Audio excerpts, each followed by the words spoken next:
Good day movie gang, temu lagi dong sama si Topeng No Talent di perjalanan film. Segmen ini kita spoil film bergenre misteri thriller berjudul Side Effect. Mengisahkan seorang wanita yang depresi hendak bunuh diri sehingga ia harus meminum pil penenang yang diresepkan oleh dokter. Namun karena efek samping pil itu, dia mengalami parasomnia yang berakibat maut dan tanpa sadar membunuh suaminya sendiri dengan sadis. Seorang dokter psikiater membantunya terbebas dari dakwaan. Namun semua itu hanyalah sebuah skenario konspirasi yang menjebak sang dokter. Gimana kisahnya? Simak aja langsung. Yuk, cus!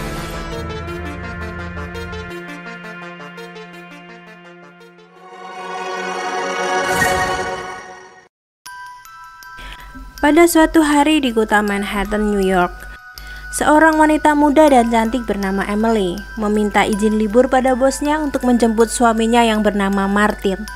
Ketika itu Martin dipenjara selama 4 tahun karena melakukan insider trading di Wall Street.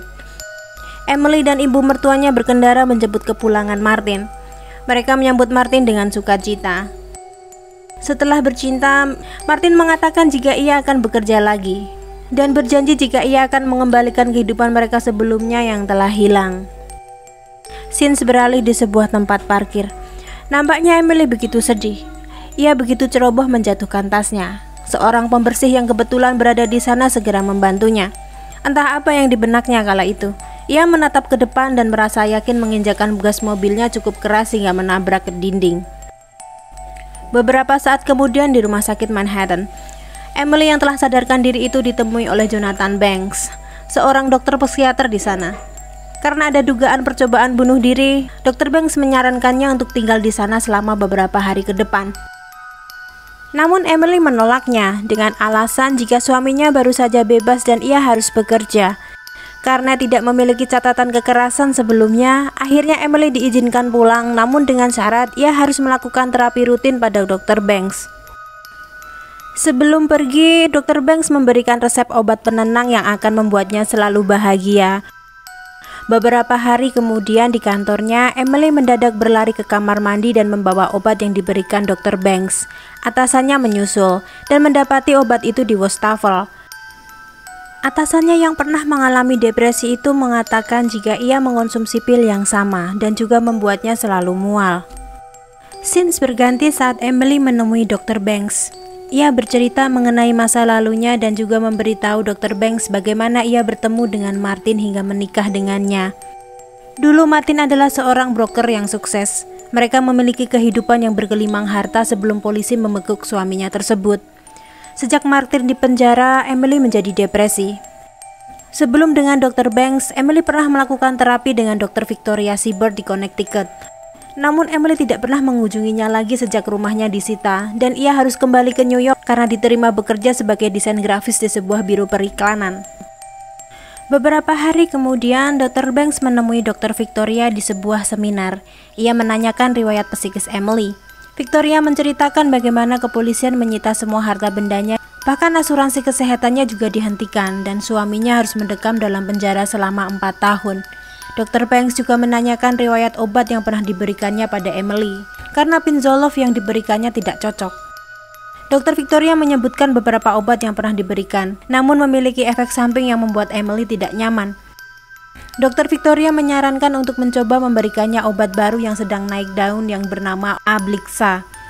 Ia mengatakan jika banyak pasiennya yang telah berhasil terapi menggunakan pil tersebut. Sebelum berpisah, Dr. Victoria memberi Dr. Banks sebuah pulpen Ablixa. Malam harinya Martin mengajak Emily menghadiri undangan pesta rekan kerjanya dahulu. Sesampai di pesta itu, Emily nampak menahan kesedihannya hingga akhirnya ia meminta Martin untuk membawanya pulang. Semua orang tertuju pada Emily saat Martin memeluk istrinya tersebut. Saat hendak bekerja, Emily di stasiun menunggu kereta. Setelah menatap petugas, pandangannya mulai kosong. Ia berjalan mendekati batas garis saat kereta mulai mendekat. Untungnya saja petugas stasiun tadi berhasil menyelamatkannya. Kemudian ia menemui Dr. Banks yang sedang beristirahat dengan istrinya yang bernama Didra. Emily sedikit memaksa meminta waktu dokter karena menurutnya itu adalah emergensi. Karena ia hendak melakukan bunuh diri lagi saat di stasiun. Emily meminta dokter meresepkan obat baru karena Zoloft yang dikonsumsinya sekarang membuatnya pusing. Ia bercerita jika teman kerjanya yang bernama Julia telah berhasil menggunakan Ablixa sehingga Emily ingin mencoba obat baru itu. Dan akhirnya kini Emily dapat menebus Ablixa di apotek. Scenes berpindah saat Dr. Banks bersama dua rekan kerjanya diundang di sebuah makan siang dari perusahaan obat. Perusahaan itu sedang merekrut dokter untuk turut serta dalam percobaan obat anti cemas baru mereka yang diberi nama Delatrex. Tanpa berpikir panjang, Dr. Banks menyetujui untuk bergabung dalam percobaan tersebut. Kehidupan Emily dan Martin semakin baik. Mereka nampak sangat bahagia menikmati kebersamaan setiap harinya. Ablixa dinilai telah berhasil membantu Emily. Bahkan gairah seksnya pun telah kembali membara. Pada suatu malam, Martin terbangun di tengah malam karena suara musik yang diputar Emily begitu kencang. Ia mendapati Emily yang sedang sibuk mempersiapkan sarapan di tengah malam. Esok paginya mereka menemui Dr. Banks untuk membicarakan mengenai parasomnia atau mimpi berjalan yang dialami Emily. Namun Emily bersikeras tidak mau mengganti Ablixa dengan obat yang baru, karena hanya Ablixa saja yang tidak memberinya efek samping yang mengganggunya. Akhirnya dokter memberikan obat pendamping untuk mengurangi efek samping. Di rumahnya, Martin berpamitan untuk pergi ke tempat rekan bisnisnya yang baru. Mereka akan membicarakan mengenai pembukaan toko di Houston. Emily nampak kaget karena ia mengira jika mereka akan kembali ke Connecticut. Hal itu membuatnya hilang fokus dan terlambat bekerja. Sebelum pulang, Emily membeli sebuah miniatur kapal untuk suaminya. Malam itu Martin telah kembali pulang. Ketika Emily sedang masak di dapur, Martin melihat meja makan yang telah dipersiapkan Emily dengan rapi. Martin bergumam mengutuk Ablixa karena ia tahu Emily sedang parasomnia. Ia mencoba membangunkan Emily yang sedang berdiri mengiris paprika. Namun saat itu Emily berbalik pada Martin dan langsung menikam beberapa kali ke perut suaminya tersebut. Martin tersungkur dan berusaha meminta tolong. Namun nyawanya tidak dapat menunggu lebih lama. Martin tewas di tangan istrinya sendiri. Seperti tidak terjadi apa-apa, Emily langsung pergi menuju ranjangnya untuk tidur. Keesokan harinya, pihak kepolisian telah berada di rumah Emily untuk menginvestigasi. Emily mengatakan pada petugas jika ia tidak mengingat apa-apa saat kejadian. Dr. Banks dipanggil pihak kepolisian karena Emily tidak memiliki pengacara, dan ia juga selalu menyebutkan nama Dr. Banks. Menurut keterangan polisi, Emily menjadi tersangka utama dalam pembunuhan Martin karena tidak ada jejak orang lain yang masuk.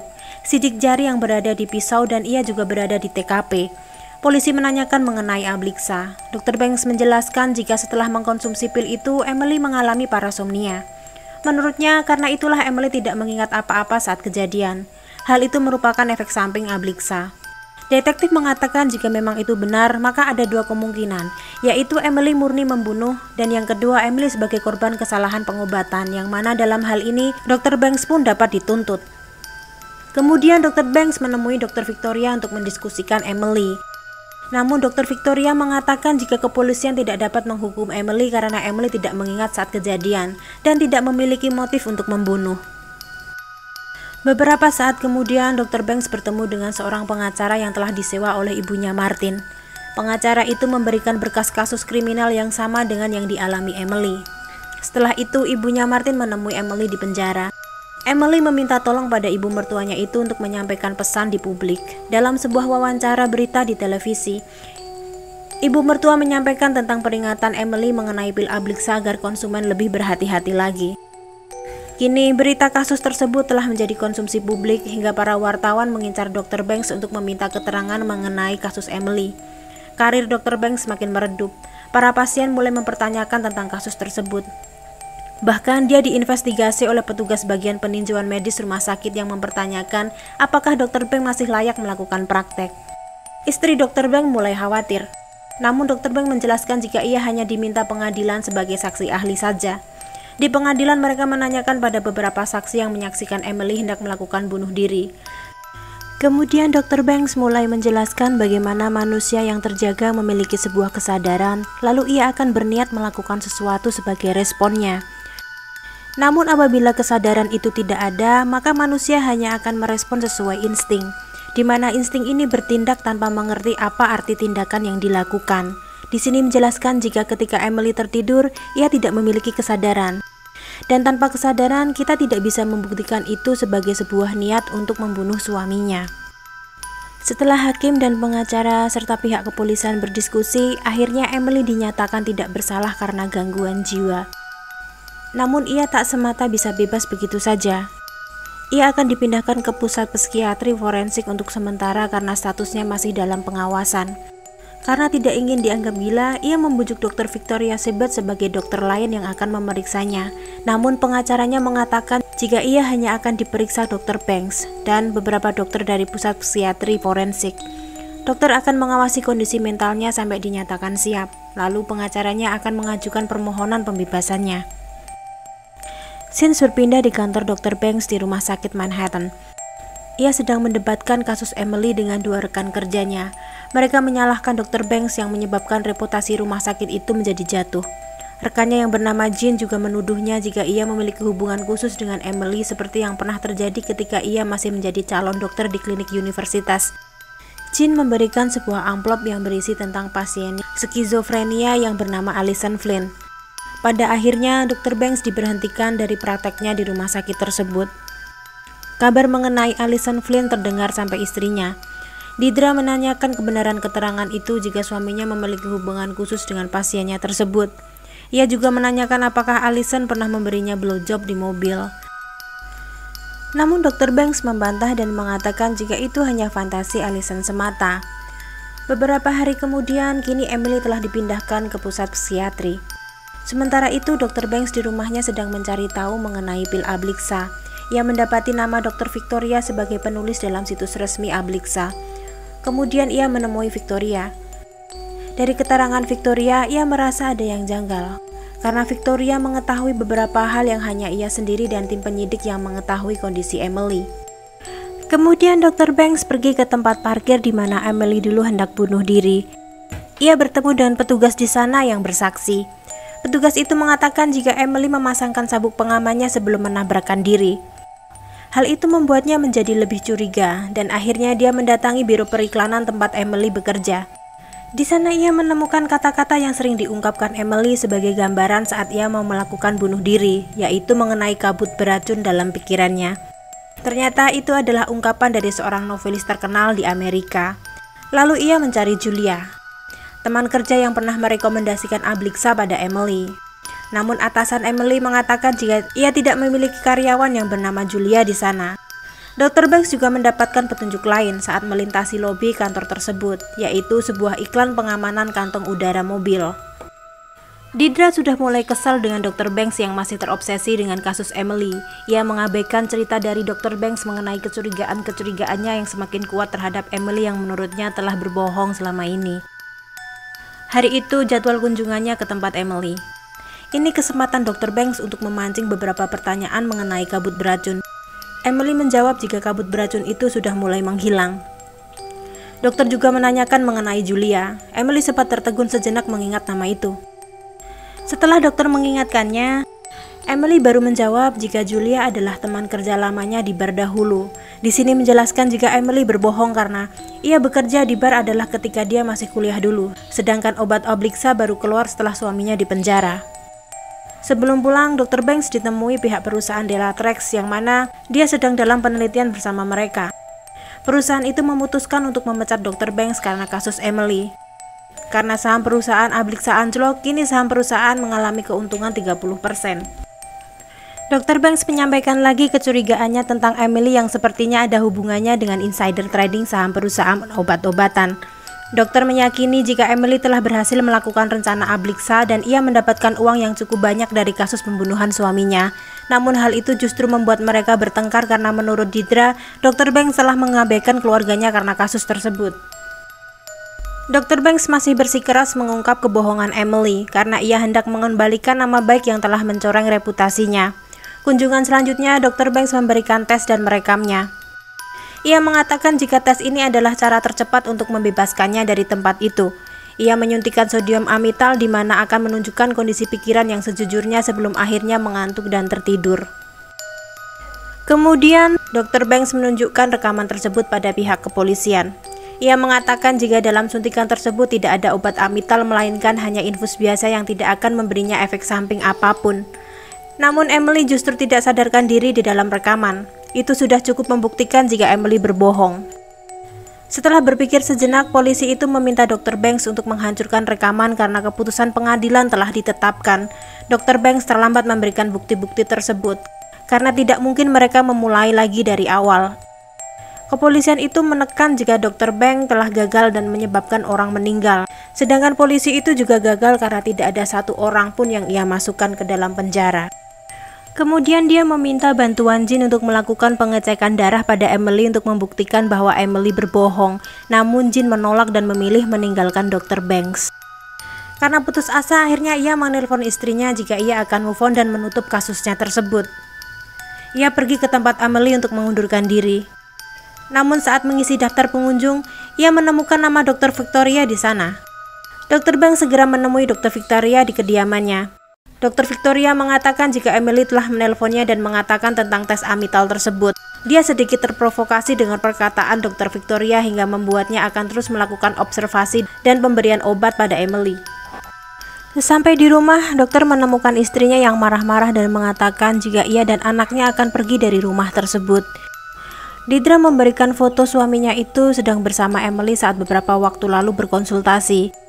Ternyata Dr. Victoria yang waktu itu sedang di lokasi yang sama dengan sengaja memotret mereka. Karena merasa terancam, lalu ia mengirimi foto itu kepada Deidre untuk menghancurkan keluarga tersebut. Meskipun Dr. Banks menjelaskan sebenarnya, namun Deidre yang sedang terbakar api cemburu itu tetap memilih meninggalkannya sendiri. Malamnya, Dr. Victoria memberinya pesan mengajaknya bertemu. Pada pertemuan itu, Dr. Victoria hanya menjatuhkan namanya saja. Dr. Victoria memang sengaja membuat kehidupannya hancur. Dia mengancam Dr. Banks akan menuntut atas kecerobohannya pada Emily. Dr. Banks berdiri dan mengatakan, perkiraan terbaik untuk perilaku masa depan adalah perilaku di masa lalu. Ia juga menggertak dengan menyuruh Dr. Victoria untuk membelanjakan uangnya sebelum mereka mengambil kembali. Dr. Banks juga menceritakan jika Emily telah menceritakan kebohongan mereka selama ini. Kini akhirnya Dr. Victoria yang panik. Ia menyuruh Dr. Banks mengeluarkan Emily sesegera mungkin, dan ia berjanji jika Dr. Banks tidak akan berurusan dengan mereka berdua lagi. Di tempat Emily, Dr. Banks meminta petugas di sana untuk melarang Emily dikunjungi dan melakukan telepon tanpa sepengetahuannya. Beberapa saat kemudian, Emily diajak ke ruang perawatan di mana saat itu ada pasien melakukan terapi kejut listrik. Mereka menyuntikkan obat paralitik atau pelumpuh untuk pengobatan para orang yang depresi. Kemudian Dr. Banks memutar pesan suara undangan bertemu dari Dr. Victoria padanya beberapa waktu lalu. Karena panik, akhirnya Emily memintanya untuk mengundurkan diri sebagai dokternya. Namun Dr. Banks menjawab jika Dr. Victoria telah membayarnya lebih banyak melebihi jatah Emily. Dokter juga mengatakan jika terapi kejut listrik merupakan ide dari Dr. Victoria sendiri agar Emily melupakan perlahan-lahan. Setelah kunjungan itu, Emily menjadi kehilangan kendali. Dia mencoba menelpon Dr. Victoria, namun ia tidak diizinkan perawat di sana. Dia disuntik penenang karena mengamuk. Sementara itu, Dr. Banks yang masih di dalam gedung itu menelpon Dr. Victoria mengajaknya bertemu di depan gedung pusat psikiatris tersebut. Dari jendelanya, Emily menyaksikan pertemuan mereka berdua. Dengan sengaja, Dr. Banks berpura-pura akrab selama percakapan dengan Dr. Victoria, sehingga membuat Emily berpikir jika mereka memang telah bersekongkol. Pada kunjungan berikutnya, Emily telah putus asa. Akhirnya ia menceritakan apa yang sebenarnya terjadi pada Dr. Banks. Semua berawal saat hari ulang tahun Emily. Martin memberikannya sebuah hadiah mobil terbaru. Namun sebelum sempat dicobanya, polisi telah membekuk Martin dan menyita semua harta bendanya sehingga membuatnya depresi memikirkan masa depan. Saat itulah ia berobat dengan Dr. Victoria yang saat itu juga kesepian karena suaminya berselingkuh. Tak butuh waktu lama, mereka tak dapat mengendalikan perasaan masing-masing dan akhirnya menjalin hubungan terlarang. Dr. Victoria mengajari Emily bagaimana caranya menjadi depresi dan terlihat nyata. Sementara itu, Emily juga mengajari Victoria tentang kesepakatan bisnis dan insider trading yang pernah diajarkan oleh Martin. Lalu mereka melancarkan rencana mereka untuk membeli saham obat rival sebelum Ablixa jatuh. Lalu rencana memanfaatkan Dr. Banks hanyalah kebetulan saja. Ia menangani Emily di rumah sakit. Emily membuat kebohongan-kebohongan agar orang-orang di sekitarnya mengira ia memang benar-benar depresi. Emily telah memikirkan beberapa kali sebelum akhirnya menghabisi nyawa suaminya sendiri karena menurutnya Martin telah membuatnya susah.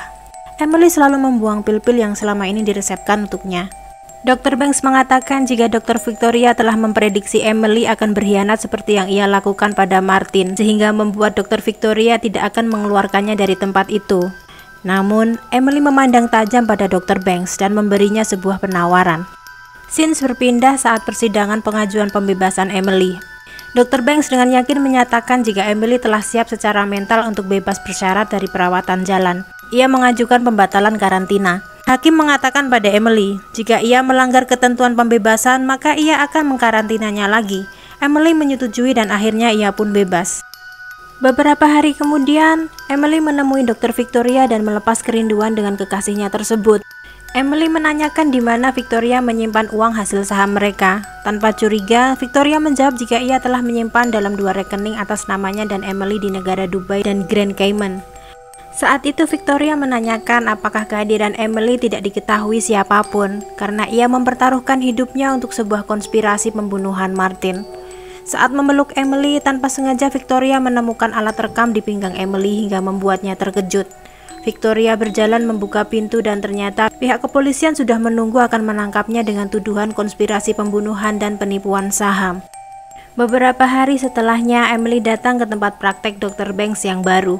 Dr. Banks mengatakan jika ia akan memberikannya beberapa obat penenang yang bernama Thorazine, obat yang biasa dikonsumsi orang gila berjalan seperti zombie. Dan sesuai perjanjian bahwa Emily harus mengkonsumsinya dan harus melakukan tes urin untuk memastikannya dia meminum obat tersebut. Jika ia menolak, maka perjanjian akan batal dan ia akan kembali di karantina. Emily mengamuk dan keluar dari kantor tersebut. Namun di ruang tunggu, Ibu Martin, pengacara dan kepolisian telah menantinya. Ibu Martin berdiri dan menamparnya. Emily berlari keluar dari tempat itu, namun ia berhasil ditangkap oleh pihak kepolisian. Pada akhir scene, Emily yang berada di karantina itu sedang menatap kosong di luar jendela. Cerita pun berakhir. Terima kasih sudah bergabung di perjalanan film. Semoga kita dapat mengambil hikmah dan semoga kalian terhibur ya. Nantikan kisah-kisah perjalanan film selanjutnya yang tak kalah seru. I'll see you guys in the next one. Bye-bye.